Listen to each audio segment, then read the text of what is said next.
Hello children, today we are going to continue to revise chapter 3 of your science book, that is animals and their young ones.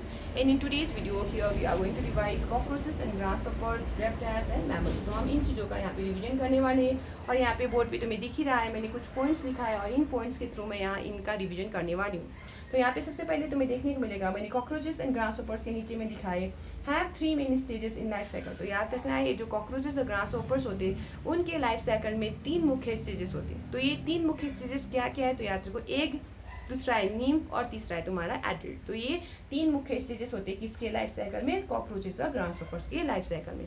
और इसको समझने के तुम यहाँ पे book में जो डायग्राम दिया गया है पेज नंबर 30 में सबसे नीचे की ओर life cycle of a grasshopper करके वहाँ पे लिखा गया है, उसको तुम देख सकते हो। तो यहाँ पे क्या याद रखना है, तो याद रखना है कि कॉकरोचेस और ग्रासहोपर्स के लाइफ साइकिल में कितने मुख्य स्टेजेस होते हैं। तो याद है 3 मुख्य स्टेजेस होते हैं, क्या क्या है वो, तो एग, नीम्फ और एडल्ट। नेक्स्ट यहाँ पे मैंने लिख दिया है nymph resembles a lot to their parents. तो ये जो नीम्फ होता है जो एक के हैच होने से बाहर निकलता है, तो ये बहुत हद तक किसकी तरह दिखता है, तो वो एडल्ट की तरह, यानी उनके जो पेरेंट्स होता है उसकी तरह वो दिखता है। तो ये चीज़ तुम्हें याद रखना है। तो ये जो एग्स होंगे किसके, तो कॉकरोचेस के, ग्रासहोपर्स के, उसके हैच होने से क्या बाहर निकलेगा, नीम्फ बाहर निकलेगा। और नीम्फ किसकी तरह दिखेगा, नीम्फ बहुत हद तक उनके पेरेंट्स की तरह दिखेगा, लेकिन वो जो होंगे वो साइज में छोटे होंगे और साथ में उनके विंग्स नहीं होंगे। तो किसके विंग्स नहीं होंगे और कौन साइज में छोटा होगा, तो याद रखो मैं नीम्फ की बात कर रही हूँ। तो ये जो नीम्फ होंगे वो जो पेरेंट्स के मुकाबले साइज में छोटे होंगे और उनके विंग्स नहीं होंगे।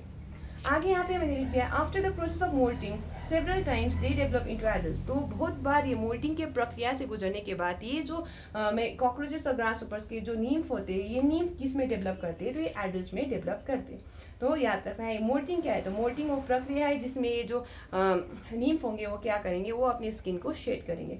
तो यहाँ पे बोला गया है कि जो ग्रासहोपर्स और कॉकरोचेस के लाइफ साइकिल में 3 मुख्य स्टेजेस होते हैं, क्या क्या है, तो एग, उसके बाद जाके नीम्फ और आखिरी में एडल्ट। और हमने यहाँ पे पढ़ा कि ये जो नीम्फ होगा वो बहुत हद तक किसकी तरह दिखेगा, पेरेंट्स की तरह दिखेगा, लेकिन मैंने बोला वो साइज में छोटे होंगे और उनके विंग्स नहीं होंगे। साथ में मैंने यहाँ पे बोला कि जो नीम्फ है वो बहुत बार कौन सी प्रक्रिया से गुजरेगा, तो वो बहुत बार मोल्टिंग के प्रक्रिया से गुजरेगा और वो आखिर में डेवलप करेगा किसमें, तो वो डेवलप होगा किसमें, तो एडल्ट में वो डेवलप होगा। तो अब हम आगे यहाँ पे रिवीजन करेंगे किस बारे में, तो रेप्टाइल्स के बारे में। तो यहाँ तुम्हें देखने को मिलेगा lay their eggs on the ground. तो यहाँ पे सबसे पहला पॉइंट जो मैंने लिखा है वो है कि रेप्टाइल्स जो है वो अंडे कहाँ पे देते हैं, तो वो अब ग्राउंड में अंडे देते हैं। तो यहाँ पे जैसे कि हम ले लेते हैं लिजर्ड्स का एग्जाम्पल, स्नेक्स का एग्जाम्पल, ये रेप्टाइल्स में हम ले रहे हैं। तो लिजर्ड्स जो है, स्नेक्स जो है वो रेप्टाइल्स है और वो अंडे कहाँ देते हैं, तो अंडे ले करते वो ग्राउंड में।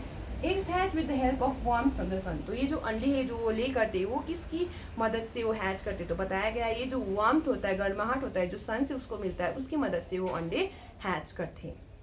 Only some eggs hatch because the rest are eaten by other animals। तो यहाँ पे और दूसरा पॉइंट जो तुम्हें याद रखना है वो ये है कि सिर्फ कुछ ही अंडे क्या करते हैं, हैच करते हैं, क्योंकि बाकी जो अंडे होता है उसको कौन खाता है, तो बाकी एनिमल्स उसको खा लेता है। तो यहाँ पे हमने क्या पढ़ा रेप्टाइल्स में, तो हमने देखा स्नेक्स, लिजर्ड्स वो रेप्टाइल्स है और वो अंडे कहाँ देते, तो ग्राउंड में देते हैं। और ये जो अंडे होते हैं वो हैच करते किसकी मदद से, तो हमने यहाँ पे पढ़ा वार्मथ ऑफ द सन की मदद से हैच करते। और हमने देखा कि कुछ ही अंडे हैच करते क्योंकि जो बाकी अंडे होते हैं उसको कौन खा लेता है, तो बाकी एनिमल्स उसको खा लेता है। तो अब हम यहाँ पे रिवीजन करना शुरू करेंगे मैमल्स के बारे में। लेकिन मैमल्स के बारे में रिवीजन करने से पहले तुम्हें इतना याद रखना होगा कि जो हमने रेप्टाइल्स तक यहाँ तक पढ़ा, तो हम यहाँ तक ओविपेरस एनिमल्स के बारे में ही पढ़ रहे थे। हम ऐसे एनिमल्स के बारे में पढ़ रहे थे जो क्या देते, तो अंडे देते हैं। लेकिन अब यहाँ पे जब हम मैमल्स के बारे में पढ़ेंगे तो हम ऐसे एनिमल्स के बारे में पढ़ेंगे जो अंडे नहीं देंगे, they will give birth to their young ones, that is they won't lay eggs. तो जो मैमल्स होंगे they won't lay eggs but they will give birth to their young ones. तो ये चीज़ तुम्हें याद रखना है। तो सबसे पहला पॉइंट जो मैंने मैमल्स में लिखा है वो है give birth to young ones. तो ये चीज़ मैंने लिख दिया है कि वो जो मैमल्स होंगे वो अपने यंग वंस को क्या देंगे, जन्म देंगे। दे सकल there young once with their milk. तो ये जो मैमल्स होंगे वो अपने यंग वंस को क्या पिलाएंगे, तो खुद का दूध पिलाएंगे। तो young ones develop completely inside the mother's body. तो आगे यहाँ पे बोला गया है कि ये जो यंग वंस होंगे वो पूरी तरीके से विकसित कहाँ पे होंगे, तो उसके मदर्स के बॉडी में वो विकसित होंगे। इसी वजह से तुम्हें यहाँ बुक में देखने को मिलता है कि ये जो जन्म होते हैं तो उस वक्त उनके शरीर में, यानी कि जो यंग वंस जो जन्म होते हैं तो उसके शरीर में क्या होता है, तो शरीर में बाल होता है, उनके विकसित ब्रेन होते हैं और साथ में लंग्स होता है, किस पर्पज के लिए, तो ब्रीथ करने के लिए। तो यहाँ पे ये चीज़ तुम्हें याद रखना है। तो यहाँ पे हम कुछ एग्जांपल्स ले लेते हैं, जैसे कि काऊ, डॉग, ह्यूमन बींग्स, हम क्या है, हम लोग मैमल्स हैं।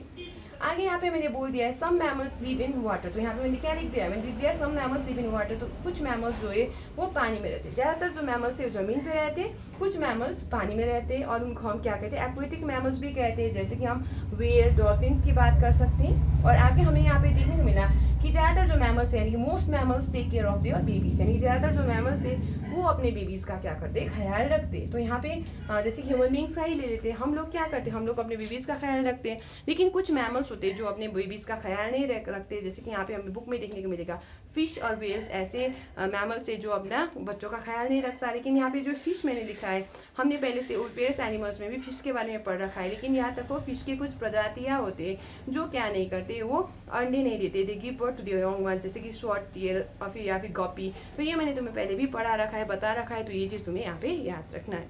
तो मैंने यहाँ पे क्या बोला, मैमल्स क्या करते हैं, mammals give birth to young ones, और साथ में मैंने बोला वो अपने बच्चों को दूध पिलाते, खुद का दूध पिलाते।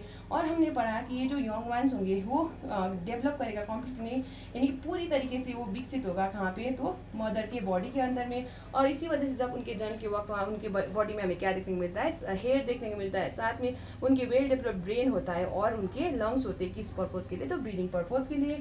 और आगे हमने पढ़ा कि कुछ मैमल्स कहाँ रहते हैं, तो पानी में रहते हैं। ज़्यादातर मैमल्स कहाँ रहते हैं, तो ज़्यादातर मैमल्स जमीन में रहते हैं, लेकिन कुछ मैमल्स पानी में रहते हैं और उनको हम एक्वेटिक मैमल्स कहते हैं, जैसे कि वेल्स और डॉल्फिन। और आगे हमने पढ़ा कि ज़्यादातर जो मैमल्स होते हैं वो अपने बेबीज़ का ख्याल रखते हैं, तो ये चीज़ तुम्हें यहाँ पे याद रखना। लेकिन कुछ मैमल्स है जो अपने बेबीज़ का ख्याल नहीं रखते, जैसे हमने यहाँ पे बुक में क्या दिया है एग्जाम्पल, फिश और वेल का एग्जाम्पल यहाँ पे दिया हुआ है। तो आज हमने यहाँ पे क्या कवर किया, तो आज हमने ये जो कॉकरोचेस, ग्रासहोपर्स, रेप्टाइल्स और मैमल्स का हमने यहाँ पे रिवीजन किया। और इसके रिवीजन के साथ साथ हमने ये जो चैप्टर है, chapter 3 animals and there young once, इसको हमने कंप्लीट कर लिया है। तो हमने यहाँ पे जाना कॉकरोचेस और ग्रासहोपर्स जो होते हैं उसके लाइफ साइकिल में कितनी मेन स्टेजेस होते हैं, तो तुम्हें याद रखना है 3 क्या क्या। तो मैंने बताया एक नीम फॉर एडल्ट, ऐसे करके आगे हमने पढ़ा कि नीम किसकी तरह दिखता है, तो बहुत हद तक वो दिखता है पेरेंट्स की तरह। और हमने बोला कि नीम कौन से प्रक्रिया से गुजरता है डेवलप करते वक्त, किसमें, तो एडल्ट में डेवलप करते वक्त, तो हमने देखा वो मोल्टिंग के प्रक्रिया से बहुत बार गुजरता है। आगे हमने जब रेप्टाइल्स के बारे में बात की तो हमने वहाँ पे देखा स्नेक्स और लिजर्ड्स क्या है, रेप्टाइल्स है, और वो कहाँ पे जन्म देते हैं, तो ये जो एग्स कहाँ पे ले करते हैं, तो यहाँ पे हमें देखने को मिला ये एग्स ले करते हैं कहाँ पे, तो ग्राउंड पे। और आगे हमने यहाँ पे पढ़ा कि जो एग्स होते हैं वो हैच करते हैं किसकी मदद से, तो सन के वार्म की मदद से। और हमने देखा कि कुछ ही एग्स हैच करते हैं क्योंकि बाकी एग्स को कौन खा लेता है, अदर एनिमल्स खा लेता है। आगे हमने जब मैमल्स की बात की थी तो यहाँ पे हमने जाना कि जो मैमल्स होते हैं वो अंडे नहीं देते, वो क्या करते हैं, they give birth to their young ones, और ये अपने यंग वंस को दूध पिलाते हैं। और साथ में हमने यहाँ पे देखा कि ये जो मैमल्स होते हैं इनके जो बच्चे होते हैं वो डेवलप करता है पूरी तरीके से मदर के बॉडी के अंदर में, और इसी वजह से जन्म के वक्त उनके शरीर में क्या होता है, बाल होता है, मैंने बोला वेल डेवलप ब्रेन होता है, और साथ में क्या होता है, लंग्स होता है, कौन से पर्पज के लिए, तो सांस लेने के पर्पज के लिए। नेक्स्ट हमने यहाँ पे पढ़ा कुछ मैमल्स पानी में रहते हैं जिन्हें हम क्या कहते हैं, एक्वेटिक मैमल्स भी कहते हैं। और ज़्यादातर जो मैमल्स होते हैं वो कहाँ रहते हैं, तो ज़मीन पे ही रहते हैं, जैसे कि डॉग, काऊ, ह्यूमन बींग्स, हम लोग कहाँ रहते हैं, तो हम लोग ज़मीन पे ही रहते हैं, यानी कि हम टेरेस्ट्रियल हैं।